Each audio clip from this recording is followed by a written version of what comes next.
Hi, I'm Chris Roselli. And I'm Clara Lewis. Welcome to Western Window, a show made by and for the students at Western Washington University. This time, we'll sit in on a master class with Harley Tat, a Western alum, a published author, and a Hollywood producer. We'll learn more about a unique lecture series being offered at a local restaurant. We'll talk to a student who has turned her passion for media literacy into a project that's changed hundreds of lives. We'll also explore a brand new art gallery on campus in an old familiar place, and much more. So stay with us as we explore our world through Western Window.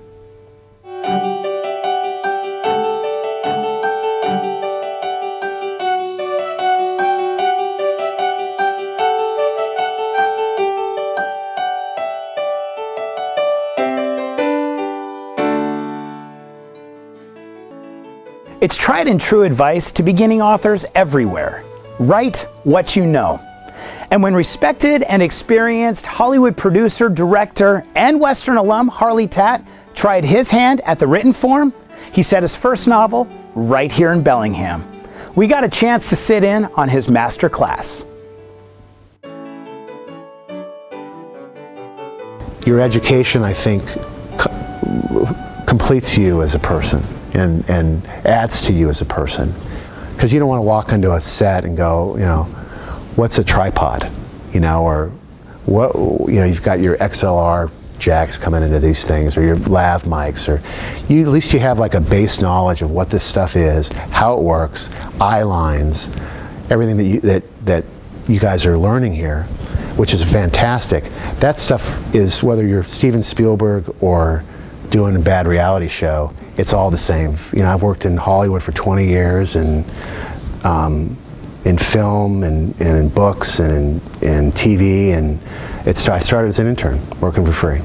That's how it happened, and I think that's encouraging to hear. It's been a lot of fun. It's a great business. It's a very risk-based business. You know, there's no guarantees to really anything that you do. If you have a hit show, or you start out with a pilot that you think is going to be a big show, and then it's one episode and one and gone.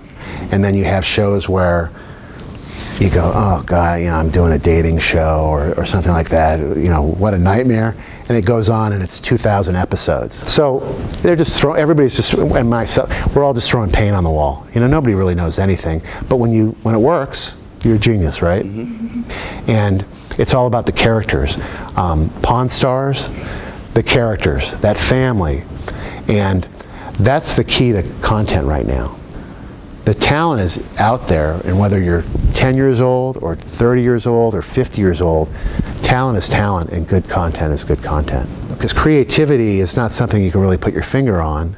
It's constantly evolving and changing and moving, and The New Boy was just that. I spent the last 7 years in Bellingham, because writing a novel is you spend a lot of time in solitude by yourself. And I was in rainy Bellingham, where rain is kind of like a central character, and on Chuckanut Drive, on Ellis Street, at the police station, in Fairhaven, at the Coliphon Cafe, at Tony's. I mean, State Street, the Herald Building, up and up, you know, the Horseshoe, you know, I was here in my head writing this thing for 7 years. So I spent a lot of time in this town.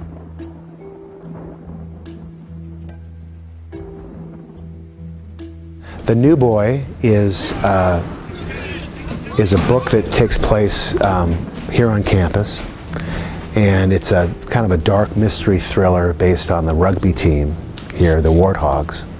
They're now the Vikings, I think. Mm-hmm. But it takes place in Bellingham, and you know, chapter 1 is Chuckanut Drive. It's really great to see a germ of an idea manifest itself over the course of your life. So imagine 7 years of writing a book and doing all this other stuff at the same time. Starting it out as a comedy and ending it up in this other dark place. And it was the same idea. You could have an idea today about something, and you don't even know what that's going to be. You might think, God, I got a great idea for a movie, and then it ends up being a mobile application in 5 years. Or a part of that idea becomes the mobile app. Or I really had this great idea for a magazine, and it becomes a novel. But do everything. if you want to make a film, a short film, and you want to shoot it with these cameras and here and with your intern program, and do it. And if you might from that go, you know what, I really love camera work. I want to be a camera person, you know, or I want to be a cinematographer, or I want to be an audio person, or I want to be an editor, or I want to be a graphics person. And you can just move around, and again, in that message that none of us know anything, we really don't until you know, right? It's okay to fail, it's okay to have second thoughts, it's okay to have doubt, because that's what you have when you're a creative person. You're always going to have that. I write a book, I think, this thing sucks. Who would want to read this book? People read it. I make a TV show, I say, this is going to be a hit. Nobody watches it. I make a TV show, I say, this sucks. Everybody watches it. I don't know anything. I just keep trying things that I think might be interesting for me personally. And somehow, if you can do that, you'll find a path to some sort of audience and success. And even if you have no success, you'll have personal success, which at the end of the road is the best thing you could ever have, right? You guys are coming into the workforce at an incredible time, and you can do whatever you want. And don't let anybody tell you you can't. Just say, yeah. Just go do it anyways, because there's a lot of stuff going on out there. Thank you so much. My pleasure. It's good seeing you. Harley. Thanks for listening. I hope I wasn't too boring for you guys. The human brain is complicated and fascinating. And now, through a unique lecture series, the Department of Behavioral Neuroscience at Western is proving that sometimes a little bit of beer can lead to learning.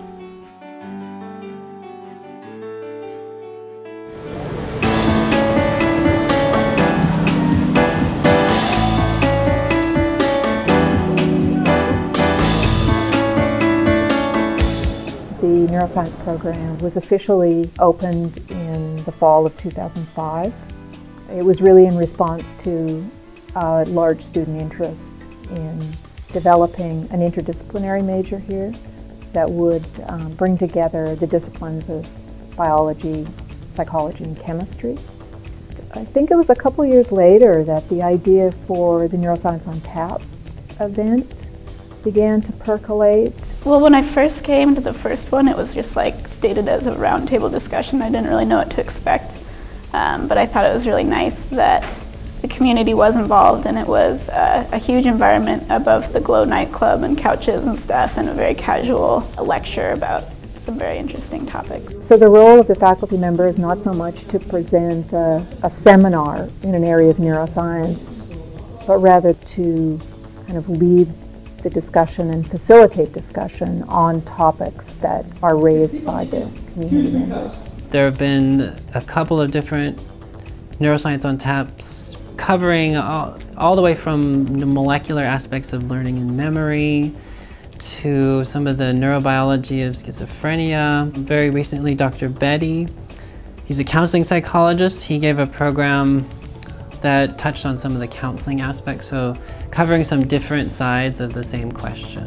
The idea to have it off campus was something that the faculty, they just felt really strongly about. They felt that if this was a community event for the community, that we stood the greatest potential of bringing community members in if we actually had the event in the community. It provides a more relaxed atmosphere, and that really comes through at the Neuroscience on Tap, just having people more relaxed. People can be coming and going as they feel, and so it's more of that atmosphere to make it less imposing, I think, for the topics.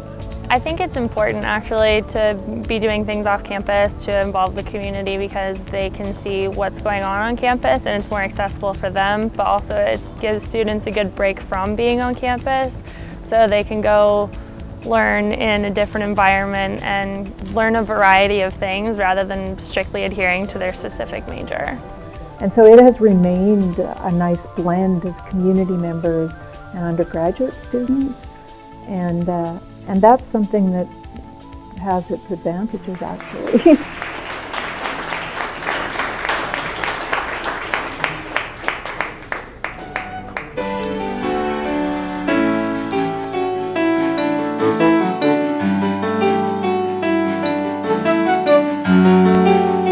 Rebecca Rivero is a senior at Western, and she's determined to change the world.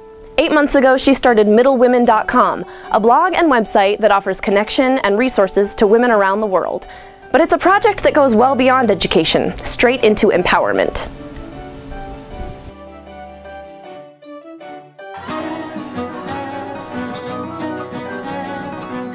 The smile of the eyes, the hair, the makeup, the art of the back.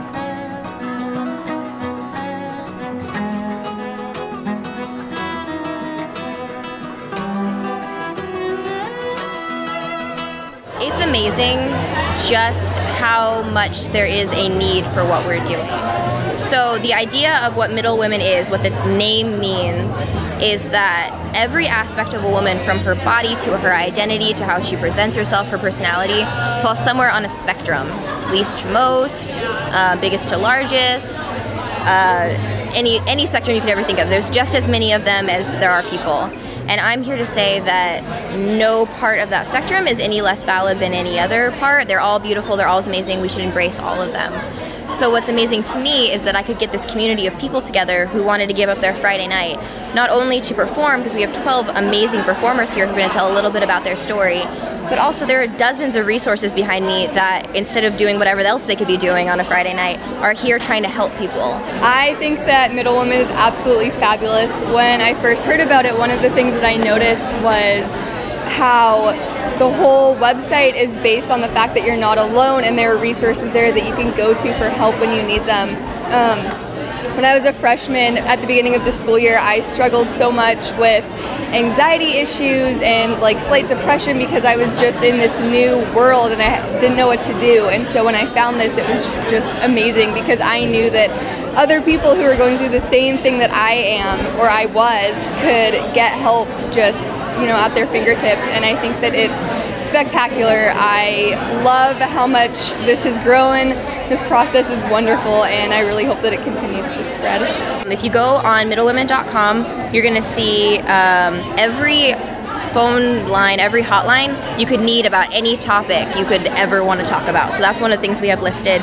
And then we have resources listed by topic. So whether it's disordered eating, body image, self-harm, emotional health, general women's health, identity, all of those things, we have all those resources.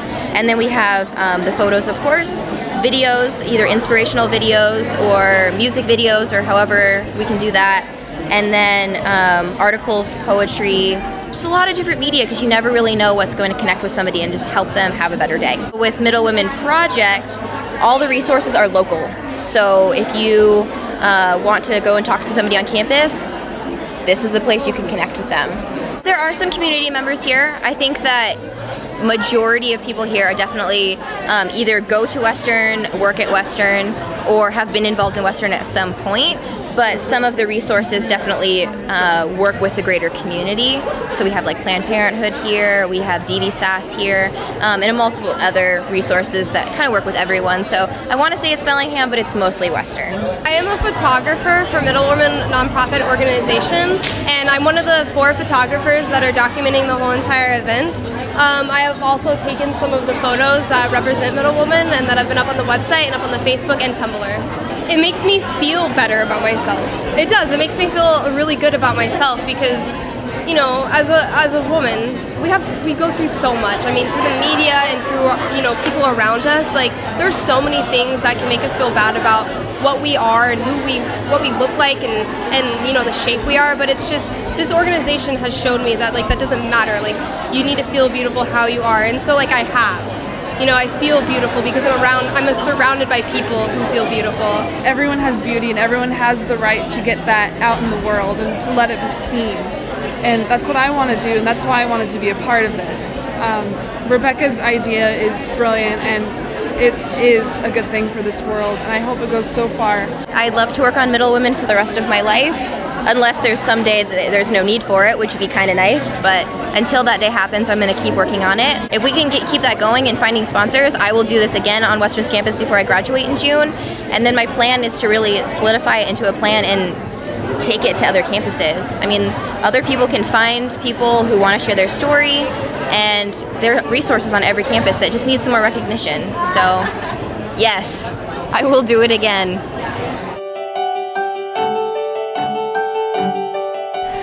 If you haven't visited Western's campus in a while, you might be surprised to learn that we have a new art gallery. In fact, there are 3, but you won't have to search far for them. They're in a very familiar place, the lobby of the Performing Arts Center.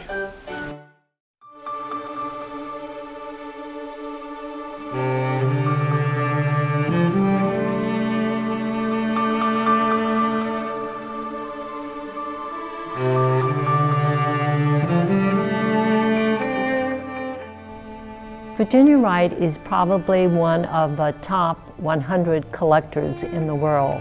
Both she and her husband Bagley Wright have amassed a wonderful collection that she has shared throughout the entire state. She is the person who started the Washington Art Consortium, which Western benefits from. We were a founding member of the Washington Art Consortium, and the works that you will see in these galleries were a gift from the Washington Art Consortium and the Safeco Insurance Company. The funding that came from Safeco and the Washington Art Consortium really will go towards conservation and taking care of the works. But the gift from Virginia Wright was funds that would help us renovate and to conserve the Alexander Calder tapestries. And that was wonderful because those tapestries have sort of hung and stretched ever since we got them in the 90s, were never properly framed.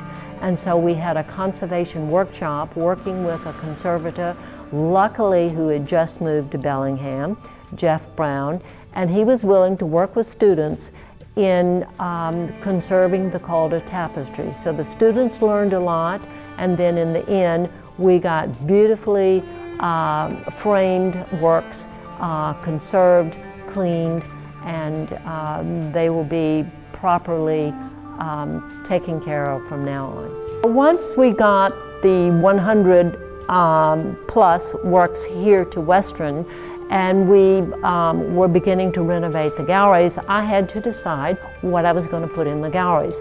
And one of the galleries, the South Gallery, already had the Alexander Calder tapestries. So that meant that I could work with the North Gallery, Concert Hall, and the main stage. And so being a curator, you begin to wonder how the works are going to come together. And I decided that one of the things that seemed to be prevalent among the selection that I had originally made was a landscape theme. And so in the North Concert Gallery, when you walk in, you definitely are very much aware of someone like Michael Daly, who is looking at sort of the sea and the sky coming together, or Guy Anderson, who really is very much interested in the swirls of the sea and the swirls of the clouds, or someone like Richard Gilkey, who paints the Skagit Valley, or someone like Alden Mason, who is very much interested in abstraction as a form, but he sort of captured the liveliness of seeds growing in the ground in the Burpee Seas. So the North Concert Hall really is oriented towards landscape as well as cityscape. There are some, or sort of urbanscape, if you will, because I knew that when I moved to the main stage gallery, what I wanted to concentrate on there was that we would focus on sort of the culture that we have in the Northwest. And one of the wonderful things about the main stage galleries is that there are references to dance in William Ingham's 2 works.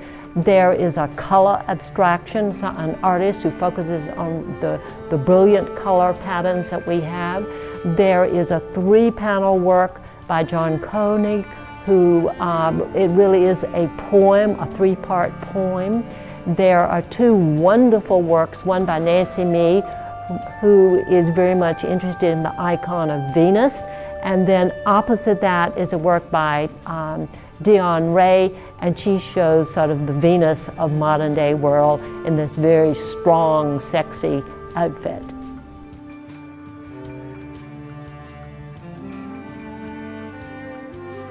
Absolutely the zebra.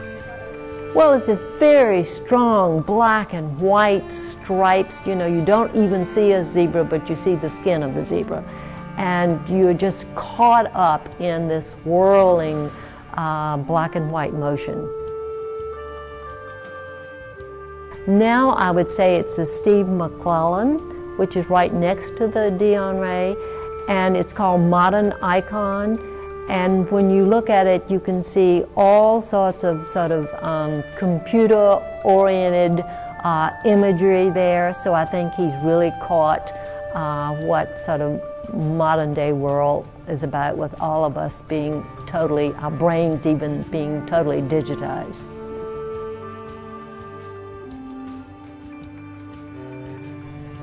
The North Gallery, I would have to say the Franco Carter. I just really appreciate, even though it's probably the most abstract work there, I really appreciate it because of that very meditative quality that it exudes.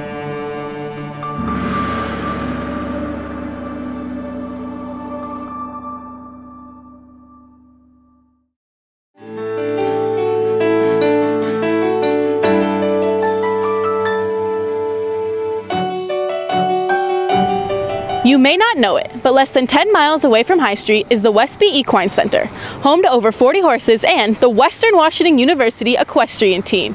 This little-known club sport has over 35 fierce competitors and a winning season. The Western Equestrian team is a member of the Intercollegiate Horse Show Association and competes in several horse shows throughout the year. The team has grown rapidly in the past 4 years, expanding from just 12 members in 2009 to the steady base of 35 competitive riders today.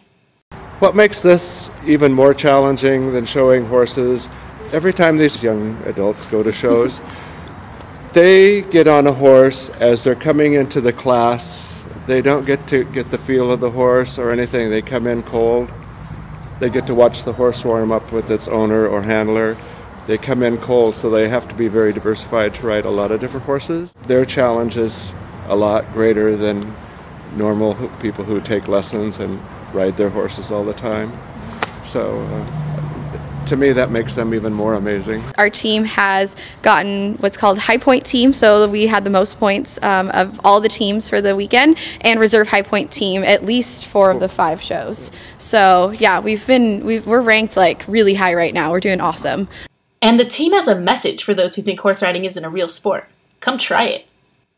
My friends are always like, oh, I want to come out and ride your horse, and you know, they watch you and we make it supposedly look easy, and then they get on and they're like flailing around, and it's like, come on guys, we work really hard for this. It's not just, you don't just hop on and have fun all the time. Despite the difficulties, the extensive workout routines the team requires, and practices and shows in near freezing temperatures, the dedicated members of Western's equestrian team keep coming back for more. I come back for the challenge because it's easy to be able to ride your own horse and ride them every day and take lessons on your own horse, but the challenge of our circuit is to ride whatever horse you're given, and you're pushed into the ring, and then you have to go and bond with this horse. And so I just love the animals, and I like the challenge of figuring out how to get them to listen to me, and I like to create a partnership with them. I generally ride and talk to my horses a lot more than I think a lot of other people do, and so I just communicate with them the whole time and treat them like a person friend. What makes you want to come out and compete instead of just going out and riding horses?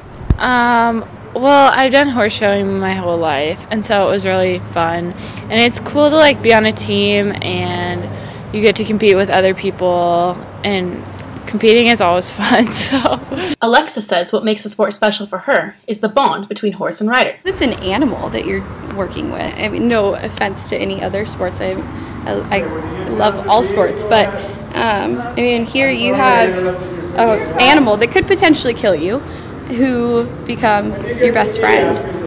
Western will be hosting a show on January 26th and 27th at the Northwest Washington Fairgrounds in Linden, and they encourage anybody interested to come check it out. Everybody's totally welcome to come. There's no fee. You just come watch us ride, and I mean, it's really unique. I really encourage a lot of people to come see it. It's great to just get our name out there and, you know, let people know that, hey, this is what we do and we're good, and, you know, we're making a name for ourselves at Western Washington University. This has been Kylie Wade.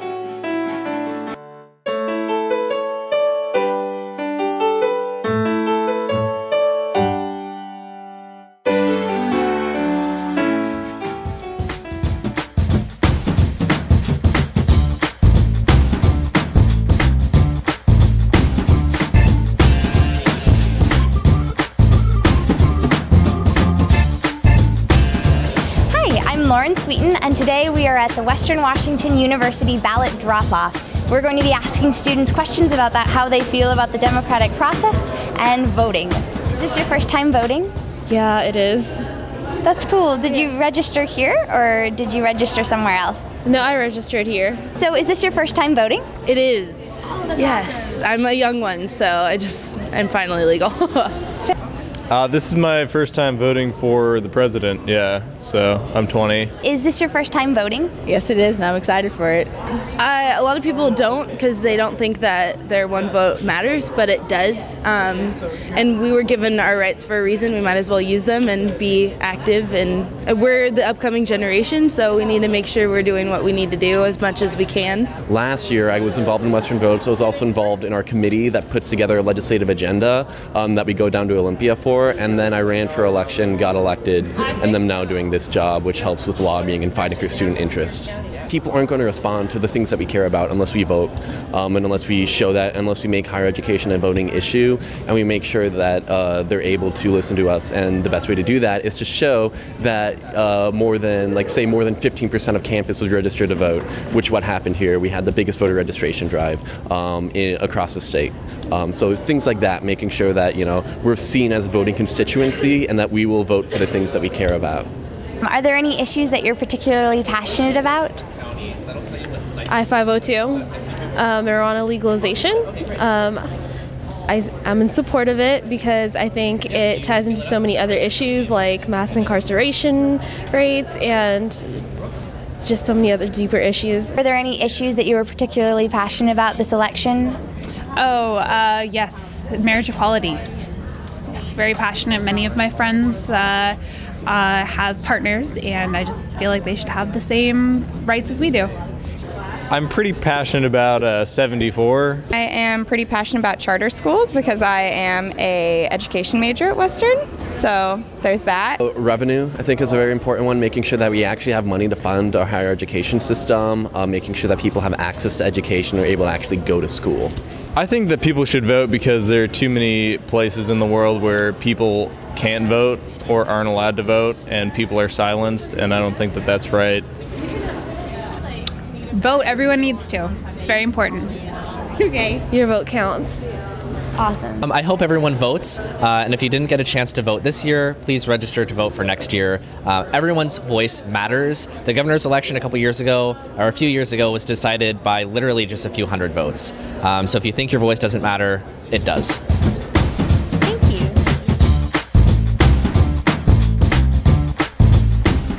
That wraps up this episode of Western Window. Be sure to tune in next time to learn more about the world at and around Western Washington University.